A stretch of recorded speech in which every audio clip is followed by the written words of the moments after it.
இதை கேள்விப்பட்டீங்களா? போன வாரத்தில் வந்து ஒரு கொலை, ஆணவ கொலை. என்னாச்சுன்னா, ஒரு பொண்ணு ஒரு பையனும் லவ் பண்ணிட்டு இருக்காங்க. இந்த பையன் வந்து அந்த பொண்ணோட கொஞ்சம் கீழ்ஜாதி போல. இது தெரிஞ்ச அந்த பொண்ணோட அண்ணன் வந்து இவனை கூப்பிட்டு வச்சு, என்னடா பெரிய காதல், என்னடா பெரிய ஐடி, என்னடா பெரிய சம்பளம் சொல்லிட்டு கழுத்தாமட்டில் அருவாளை போட்டு அந்த பையன் செத்து போயிட்டான்.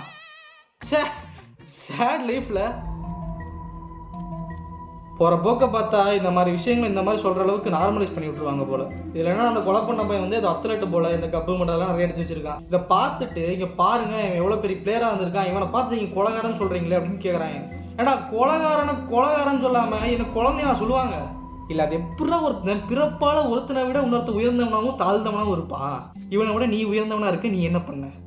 எங்கள் தாத்தா அதை பண்ணார், எங்கள் முப்பாட்டன் அதெல்லாம் இங்கே சொல்லாத, நீ என்ன பண்ண? அதுதான் ஆக்ஷன் எடுத்து அவன் அரெஸ்ட் பண்ணிட்டாங்களே. இப்போ எதுக்கு இதை பற்றி பேசிகிட்டு இருக்கு அப்படின்னு கேட்டிங்கன்னா, ஆக்ஷன் எடுத்துட்டாங்க, அரெஸ்ட் பண்ணிட்டாங்க, அதெல்லாம் சரி. இது மாதிரி இன்னொருத்த முளைச்சி வர மாட்டாங்கிறதுக்கு என்ன நிச்சயம்? சரி, இவனை அரெஸ்ட் பண்ணியாச்சு, ஒரு 10-15 வருஷம் கழிச்சு ரிலீஸ் பண்ணி விடுவோம் அப்படின்னு பார்த்தா, வெளியே வந்தோடனே இவன் ஜாதியிலே இவனுக்கு ஒரு போஸ்டிங்கை போட்டு கொடுத்துருவாங்க. இவன் இன்னும் 10-15 பேரை மோட்டிவேஷன் பண்ணுவான் இந்த மாதிரி பண்ணுறதுக்கு. சரி வேணாம், இவனை வெளியே விட வேணாம், நம்ம உள்ளே வச்சுக்கலாம் அப்படின்னு பார்த்தா, ஐயே இது அதுக்கு மேலேயாச்சு. வெளியே வருஷம் போஸ்டர் பேனர் நடிச்சு அலப்பறை கூட்டிகிட்டு இருப்பாங்களே.